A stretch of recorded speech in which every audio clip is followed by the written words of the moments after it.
Perlu juga sebelum kita lanjutkan, kita mau simpulkan apa sebenarnya yang kita maksud di sini tauhid rububiyah. Iya. Jadi begini, tauhid rububiyah itu adalah ifradullahi fi af'alihi. Itu secara singkat.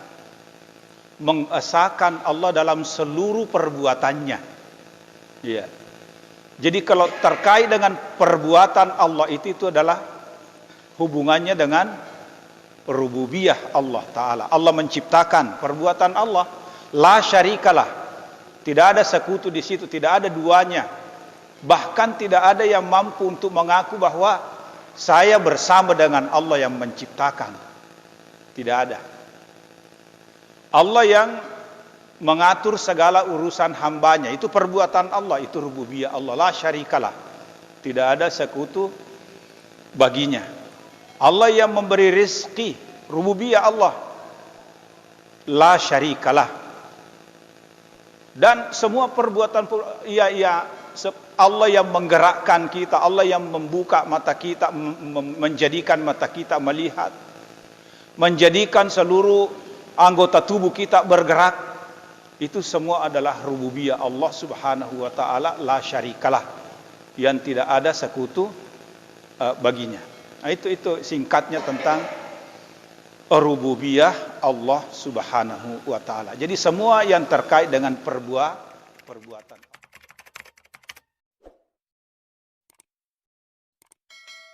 Nah, jemaah sekalian, kita sampai ke nomor 3. Syahadatul fitratil basyariyah. Penyaksian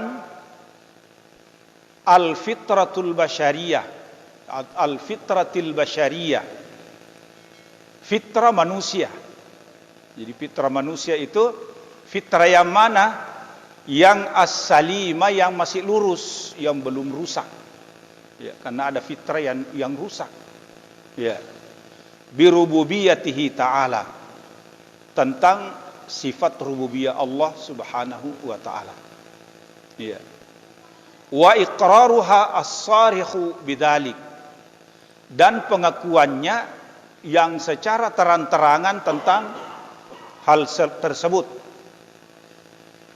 Fa inna kulla insanin lam tafsud fitratuhu, bahwa setiap manusia yang belum rusak fitrahnya, yash'uru fi qararati nafsihi, pasti akan merasakan di dalam qararatun nafsi, itu maksudnya kedalaman hati, atau apa orang mungkin biasa sebut di relung hati yang paling dalam. Ya, bi annahu dhaifun wa ajizun, bahwa dirinya itu sesungguhnya lemah. Dhaif, ajiz sama artinya lemah. Ya. Amama dhi sultanin ghani, apabila berhadapan dengan penguasa. Sultan itu artinya penguasa. Sultan ghani, yang maha kaya. Qawi, yang maha kuat. Wa annahu khadi'un litasarrufatihi fihi, dan mengaku bahwa dirinya itu khadi', artinya tunduk patuh terhadap seluruh pengaturan-pengaturannya. Wa tadbirihi lahu, dan pengaturan-pengaturan, penetapan-penetapan, termasuk penataan-penataannya, bihaitsu yasrahu fi ghairi taraddud, mengaku secara terang-terangan tanpa ada ragu-ragu. Taraddud itu artinya ragu-ragu. Ya, atau bisa dalam kalimat lain, raib adalah keraguan-raguan. Annahu Allahu rabbuhu, bahwasanya Allah lah yang Tuhannya. Wa rabbu kulli syai', dan Tuhannya segala sesuatu. Nah, gitu jemaah sekalian tentang pengakuan dan penyaksian fitrah manusia itu. Jadi sampai ada yang bilang sebenarnya tentang adanya Allah, adanya Tuhan, atau sifat rububiyahnya Allah itu sebenarnya tanpa perlu dalil, fitrah cukup ya untuk mengakui akan hal tersebut. Ya. Wa in kanat hadhil haqiqatu musallamah. Mereka ketika ditanya tentang siapa yang menciptakan langit dan bumi. Wa qala jalla jalalu, dan Allah yang maha mulia berfirman dalam ayat lain, wala in sa'altahum. Jadi banyak sekali, beberapa kali ayat ini berulang. Wala in sa'altahum, apabila kamu bertanya kepada mereka, man khalaqas samawati wal ard, siapa yang menciptakan langit dan bumi, wa sakhkhara syamsa wal qamar, dan menundukkan, taskhir itu menundukkan, wa sakhkhara menundukkan matahari dan bulan, la yaqulunna, pasti mereka berkata Allah, la yaqulunna Allah. Jadi mereka itu al-wathaniyun itu mengaku bahwa Allah yang melakukan semua itu. Wa qala azza wa jal, dalam ayat lain firman Allah, qul man rabbus samawati sab', katakan kepada mereka, siapakah Tuhannya langit yang 7 petala itu, wa rabbul arsyil azim, dan siapakah Tuhannya ya arasy yang begitu mulia, sayaquluna lillah, mereka akan berkata bahwa itu adalah kepunyaan Allah Subhanahu wa taala. Nah, itu beberapa ayat yang sekalian yang menjadi tambahan dari pengakuan-pengakuan mereka tentang sifat rububiyah Allah Subhanahu wa taala. Terus kemudian yang keempat jemaah sekalian, tafarruduhu ta'ala bil milki. Bil milki, al milk itu kepemilikan, memiliki. Ya, tafarruduhu, asalnya Allah dalam hal memiliki. Jadi pemilik itu likulli syai', segala sesuatu, ya, hanya semata-mata Allah saja. Jadi pemilik segala sesuatu adalah hanya Allah Subhanahu wa taala. Wa tasarrufuhul mutlaqu fi kulli syai'. Dialah Allah yang mengatur, yang punya yang mengatur secara mutlak terhadap segala sesuatu. Ya. Wa tadbiruhu li kulli syai'in, dan bahwa Allah yang mengatur segala sesuatu, tadbir itu adalah pengaturan, dalun ala rububiyatihi, itu semua menunjukkan atas sifat rububiyah Allah Subhanahu wa taala. Id minal musallam bihi, karena sudah diakui jamaah sekalian, kata beliau penulis kitab ini, lada kafatil bashar, telah diakui oleh semua manusia, annal insana, bahwasanya manusia itu kaghairihi minal kainatil hayyah, sama saja dengan makhluk-makhluk hidup yang lain selain manusia, maksudnya fi hadzal wujud, di dalam alam ini, itu la yamliku alal haqiqati syai'an, sebenarnya tidaklah memiliki sesuatu. Jadi kita manusia ini, kata beliau, kita sama sekali tidak ada memiliki. Tidak ada memiliki sesuatu. Saya tadi sempat dengar antum jamaah sekalian dengar itu, siapa itu yang di media itu yang kuat berdebat itu, yang non muslim itu. Ya. Rocky Gerung, ya, ya, ada yang berkunjung ke rumahnya dan melihat-lihat kondisi di dalam rumahnya itu, mana lokasinya luas, taman-tamannya indah dan sebagainya. Itu sempat ditanya bahwa ini siapa yang punya? Yang punya ini kita apa? Punya semua ini. Katanya yang punya adalah Tuhan. Yang punya adalah Tuhan. Ya. Jadi beliau itu tidak berakidah Islam, tapi dia bilang ini adalah milik Tuhan. Ya. La yamliku 'alal haqiqati syai'an. Jadi kita sesungguhnya jamaah sekalian tidaklah sama sekali bisa disebut sebagai pemilik. Ya. Jadi tidak ada yang kita secara hakikat bahwa kita lah pemiliknya secara mutlak. Bidalil, buktinya kata beliau, annahu yakhruju awwala ma yakhruj. Manusia itu kata beliau pertama-tama keluar ila hadzal wujud, ke dunia ini, itu katanya aril jismi, dalam keadaan tubuhnya telanjang, tidak ada pakaian yang dibawa dari dalam perutnya orang ibu, tidak ada apa-apa, telanjang kita. Hasirar ra'si, sampai kepala kita masih lembek, masih lembek sekali kita punya kepala keluar dari perutnya ibu. Hafil qadamain, kedua telapak kaki tidak ada alasnya. Ya, jadi seluruh tubuh tidak berpakaian, tidak ada kain, kepala kata beliau masih lembek, kaki tidak beralas. Seperti itu ketika kita keluar dilahirkan. Wa yakhruju 'indama yakhruju minhu, begitu pula ketika nanti kita keluar dari alam ini, dari dunia ini, ya, mufariqan lahu, untuk meninggalkan dunia ini kata beliau, laisa ma'ahu syai'un, tidak ada juga apa-apa yang kita bawa, siwa kafanin yuwari bihi jasadahu, kecuali hanya sebuah kain kafan yang membungkus tubuhnya. Itu saja yang kita bawa pergi. Jadi kalau kita mau lihat, kita datang tidak ada apa-apa, kemudian kita juga pergi tanpa membawa lagi apa-apa.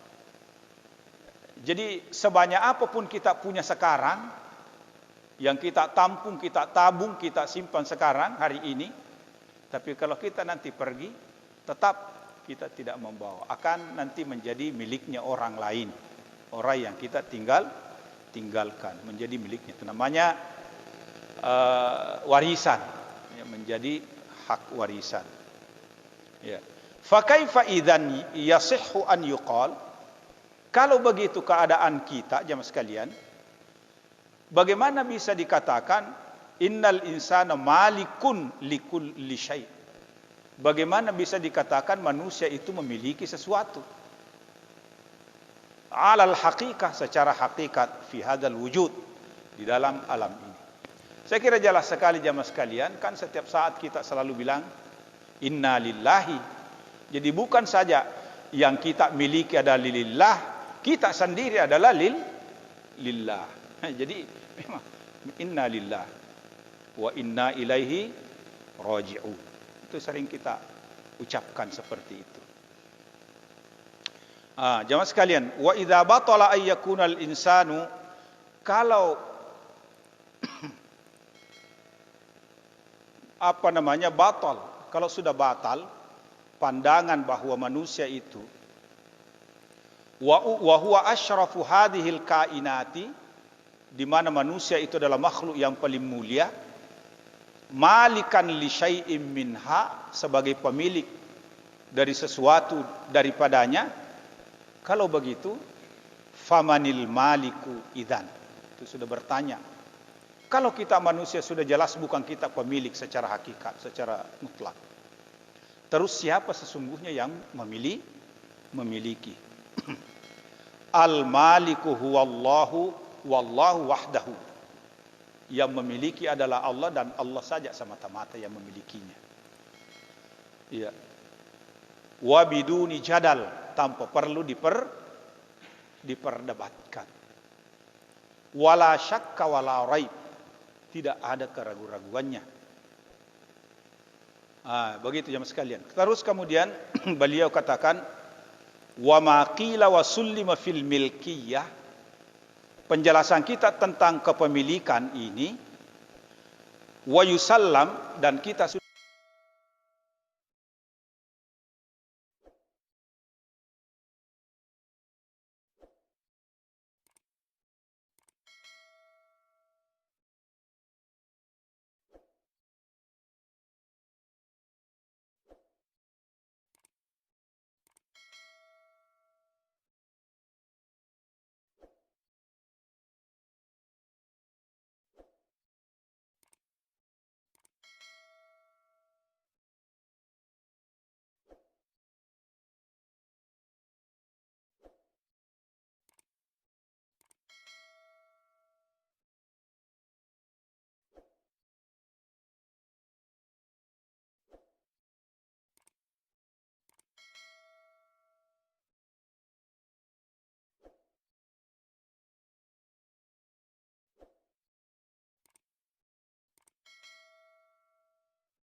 Dahulu itu sudah diakui oleh pembesar-pembesar penyembah berhala.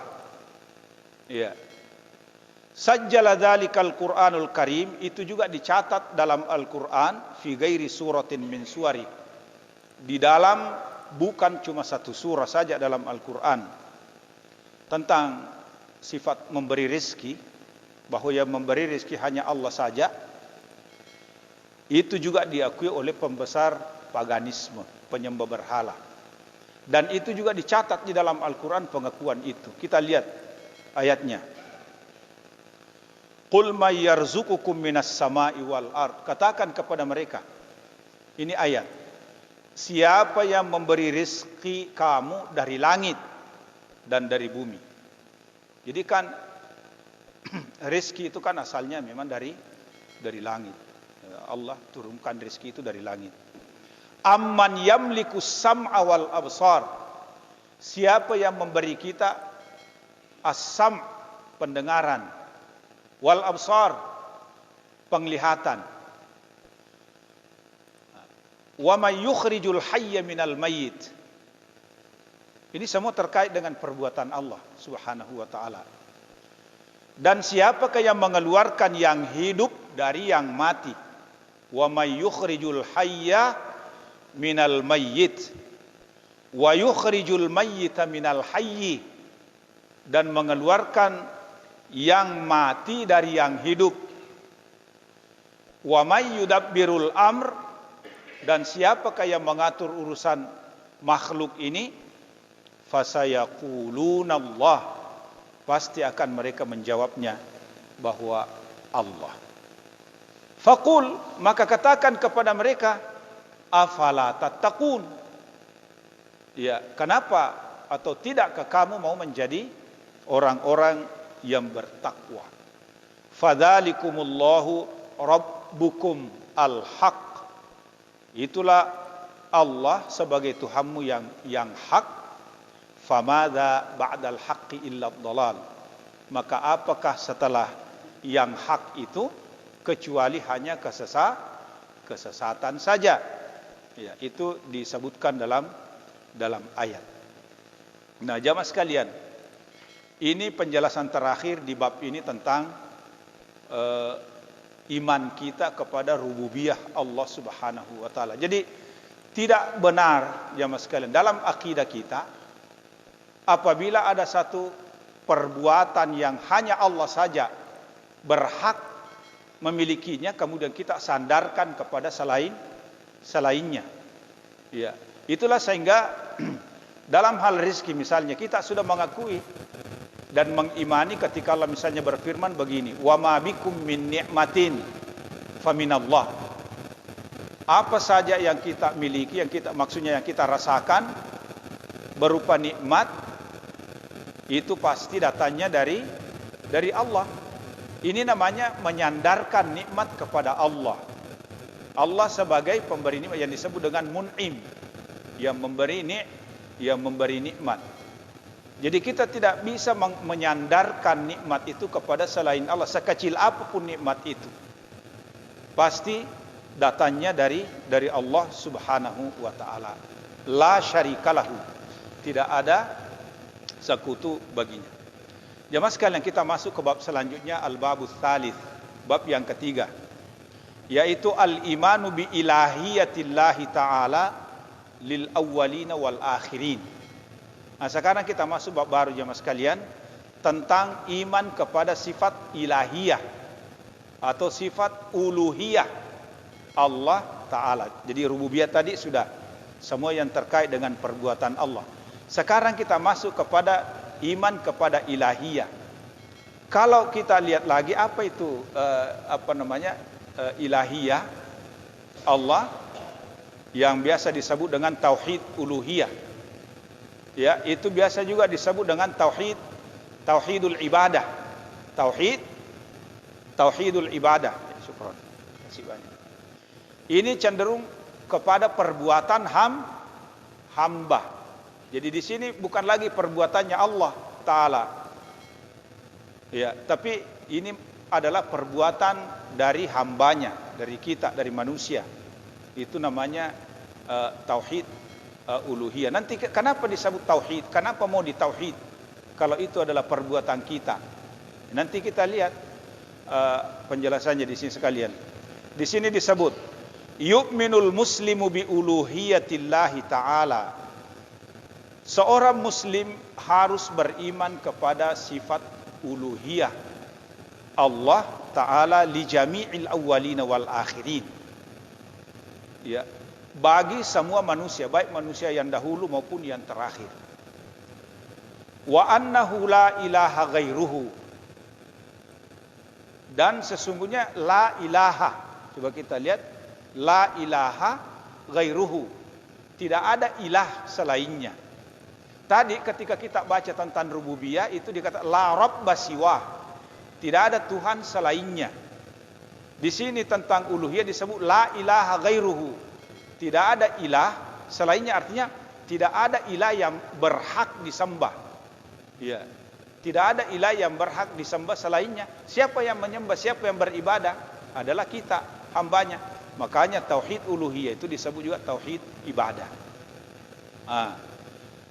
Wala ma'budu bihaqqin siwahu. Tidak ada yang disembah secara benar kecuali hanya Dia saja, Allah saja. Wadzalika lil adillatin naqliyati wal aqliyati at-taliyah. Ada keterangannya berupa dalil naqli, ada keterangannya berupa dalil aqli. Wali hidayatillahi ta'ala lahu qabla kulli syai'. Tapi sebelum dalil ini ada yang penting adalah persoalan hidayah. Jadi hidayah dulu. Kalau Allah menghendakinya, ya kita beriman kepadanya. Setelah itu ada bukti. Bukti apakah naqliyah atau aqliyah. Id man yahdillahu fahuwal muhtadi. Sebab siapapun yang diberi petunjuk oleh Allah itulah orang yang mendapatkan petunjuk. Wa may yudlil fala hadiyalahu. Siapa yang diberi kesesatan maka tidak ada yang mampu untuk memberinya petunjuk. Ya jamaah sekalian, kita masuk al-adillatun naqliyah. Kita lihat adillah naqliyah. Kalau kita biasa dengar di apa, ini mungkin yang disebut dengan penjelasan bayani. Ya. Al-adillatun naqliyah, pertama syahadatuhu ta'ala wa syahadatul malaikatihi. Persaksian Allah sendiri. Demikian pula persaksian malaikat-malaikatnya. Wa ulul ilmi, demikian pula persaksiannya para ahli-ahli ilmu, ya, para ulama-ulama yang memiliki ilmu yang mendalam.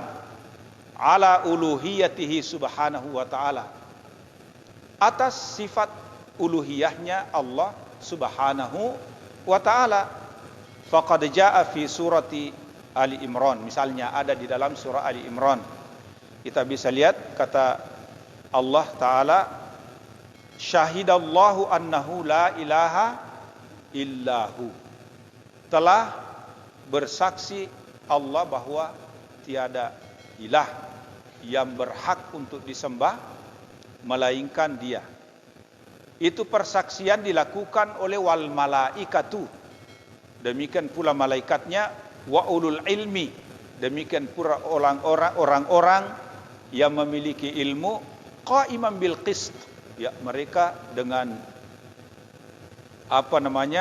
dengan jujur menyatakan persaksian itu bahwa la ilaha illa huwa al-azizul hakim. Tidak ada ilah yang berhak disembah kecuali Allah yang maha aziz, yang maha perkasa dan maha bijaksana. Jamaah sekalian, kita mau lihat dulu sedikit sebelum dilanjutkan. Di mana bedanya itu kalau kita bilang la rabbah dengan la ilaha. Iya, la rabbah itu tidak ada Tuhan. La ilaha tidak ada ilah.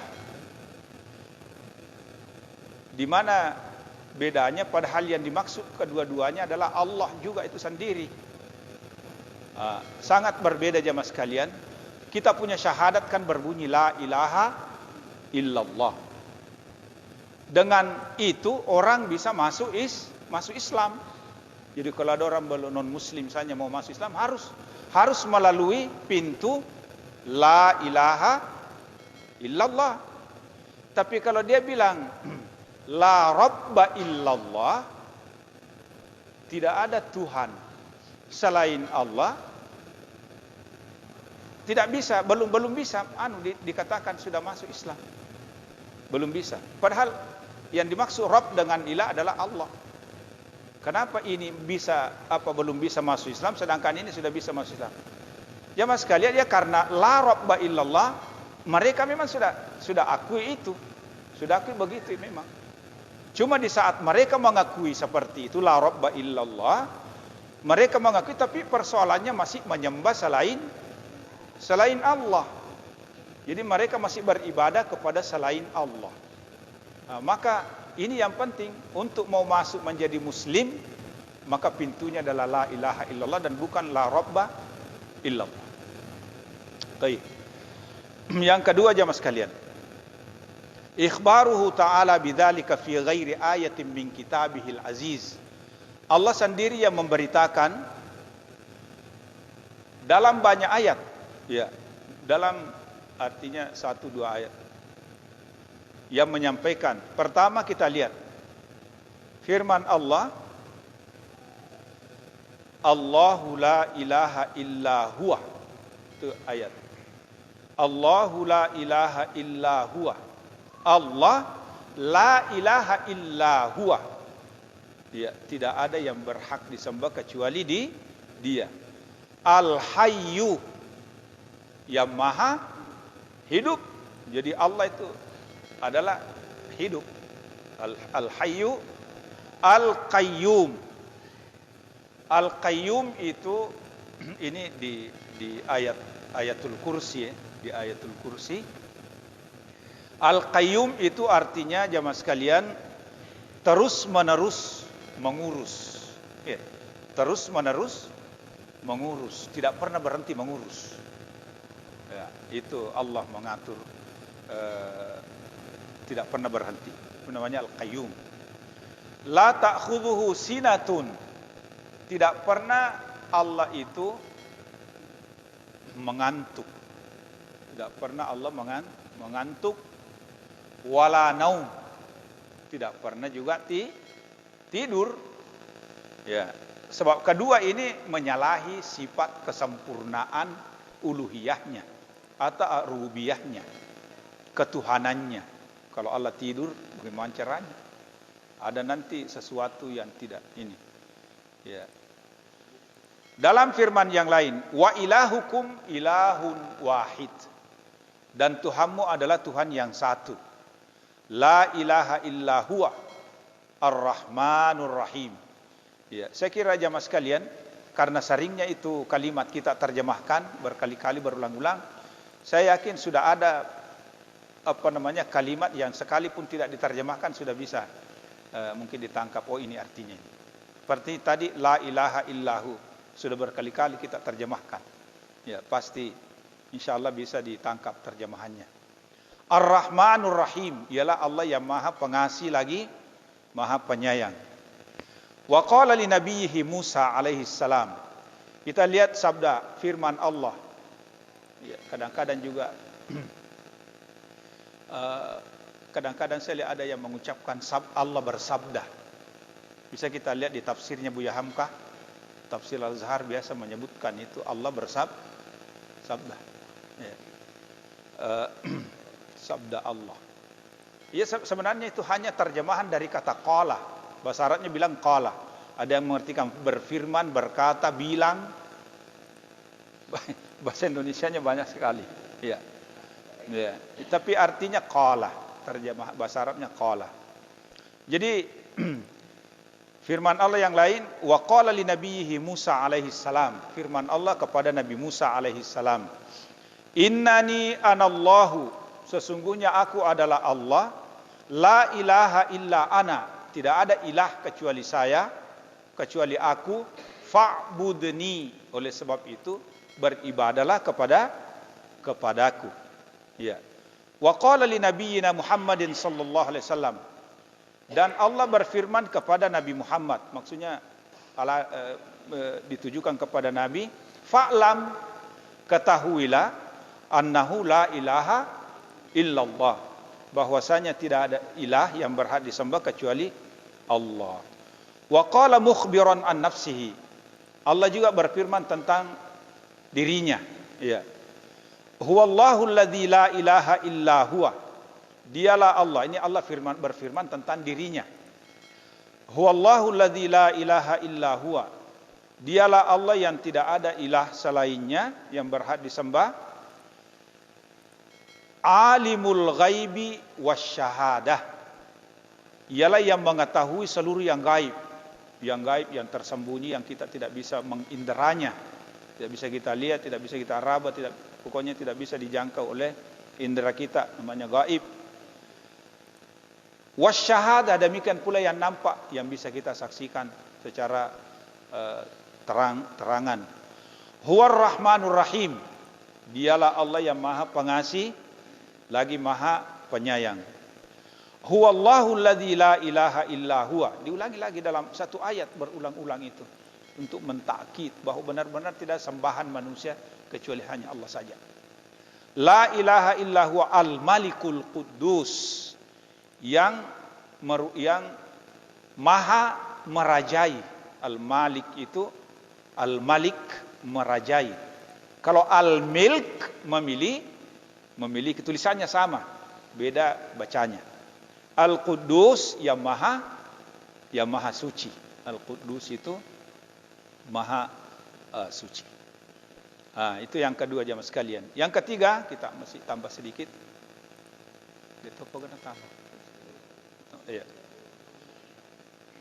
Kita lanjutkan yang ketiga.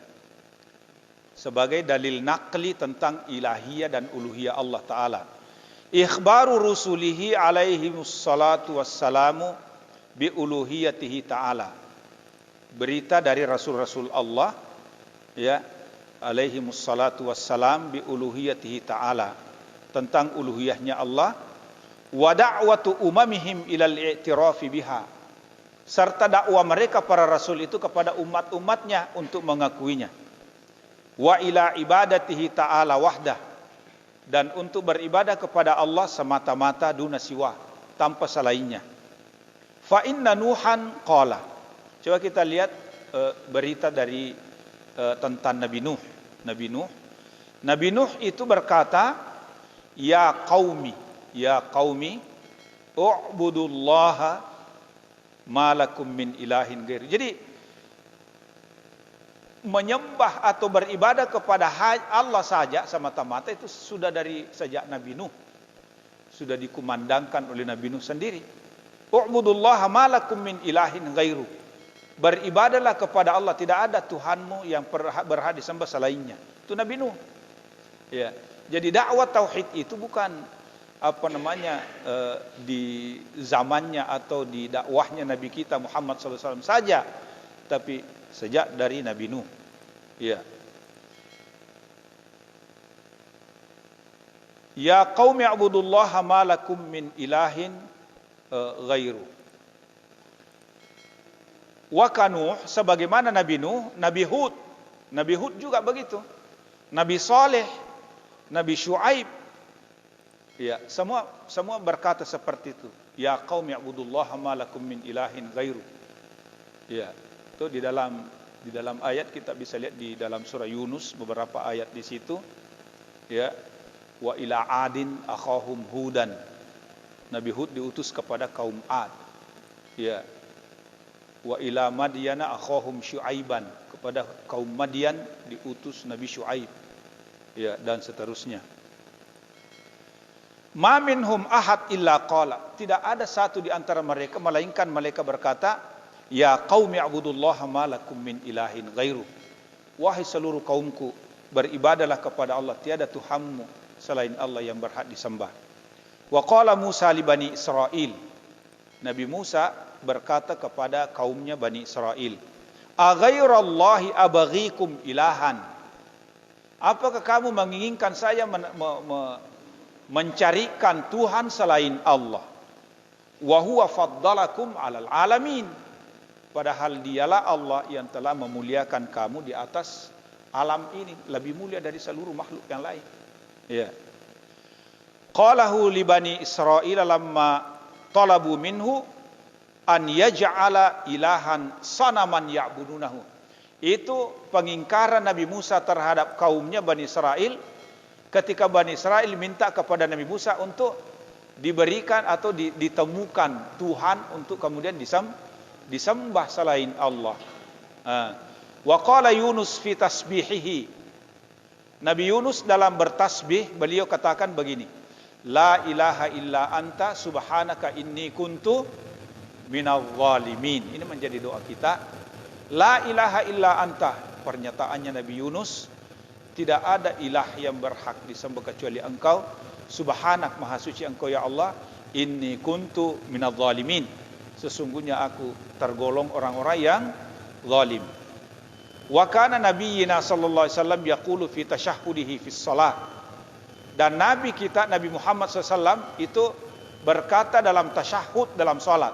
Ini kalau kita salat bertasyahud, ada asyhadu alla ilaha illallah wahdahu la syarikalah. Ya, aku bersaksi bahwa tidak ada ilah yang berhak disembah kecuali Allah semata-mata, la syarikalah, tidak ada sekutu baginya. Ya, ini jemaah sekalian tentang keterangan, bukti-bukti, dalil-dalil nakliyah yang terkait dengan hak uluhiyah atau sifat uluhiyah Allah Subhanahu wa taala. Mudah-mudahan di pertemuan berikutnya kita masuk kepada al-adillatu al-aqliyah, dalil-dalil akli tentang uluhiyah taala. Subhanakallahumma bihamdik nasyhadu an la ilaha illa anta nastaghfiruka wa natubu ilaik. Wassalamualaikum warahmatullahi wabarakatuh.